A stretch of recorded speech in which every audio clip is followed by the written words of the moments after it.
Hi friends, நான் இந்த வீடியோவில் உங்கள் கூட ஷேர் பண்ணிட்டு இருக்கிறது நேற்று ஈவினிங் நம்ம வீட்டில் செஞ்ச ஒரு இன்ட்ரெஸ்டிங்கான ஈஸியான டேஸ்டியான ரெசிபி தாங்க.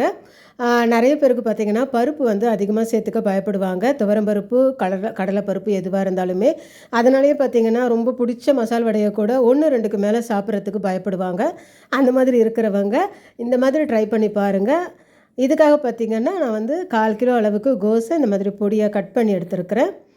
நல்ல பொடியாக இந்த மாதிரி கட் பண்ணி எடுத்துக்கலாம். அடுத்து பார்த்திங்கன்னா நல்ல பெரிய வெங்காயம் 2 பெரிய வெங்காயத்தை பொடியாக கட் பண்ணியிருக்கேன்.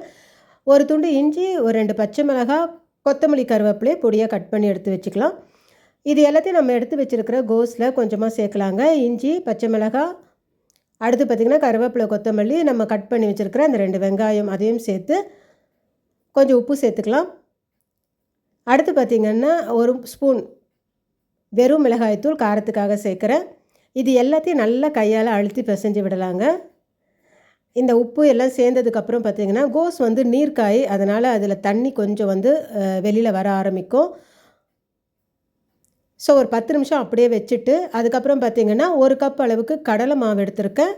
அடுத்து ஒரு 1/2 கப் அளவுக்கு பச்சரிசி மாவு. இது ரெண்டுத்தையும் பார்த்திங்கன்னா கொஞ்சம் கொஞ்சமாக விட்டு நம்ம நல்ல கைகளால் அழுத்தி பிசைஞ்சு கலந்து விடலாம்.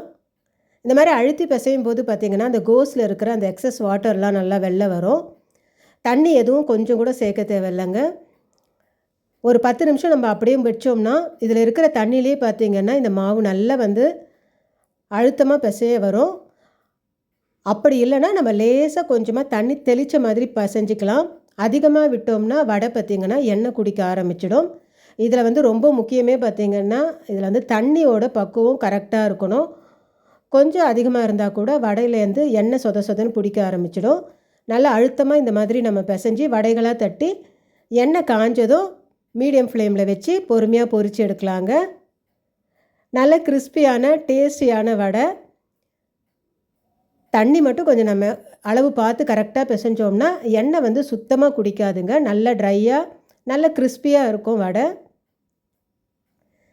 இப்போ இந்த அளவுக்கு நல்லா செவந்து வந்ததுக்கப்புறம் நம்ம வந்து எடுத்துடலாம்.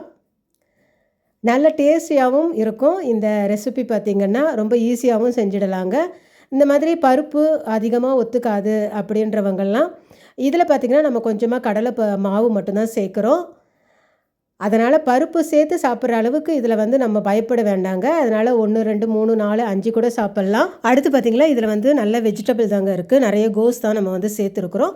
ஸோ வந்து பயப்படாமல் சாப்பிட்லாம். இந்த டேஸ்டியான ரெசிபி நீங்களும் உங்கள் வீட்டில் ட்ரை பண்ணி பாருங்கள் ஃப்ரெண்ட்ஸ். இந்த வீடியோ உங்களுக்கு பிடிச்சிருந்துச்சுன்னா லைக் பண்ணுங்கள், கமெண்ட் பண்ணுங்கள், ஷேர் பண்ணுங்கள், மறக்காமல் சப்ஸ்கிரைப் பண்ணுங்கள். தேங்க்யூ.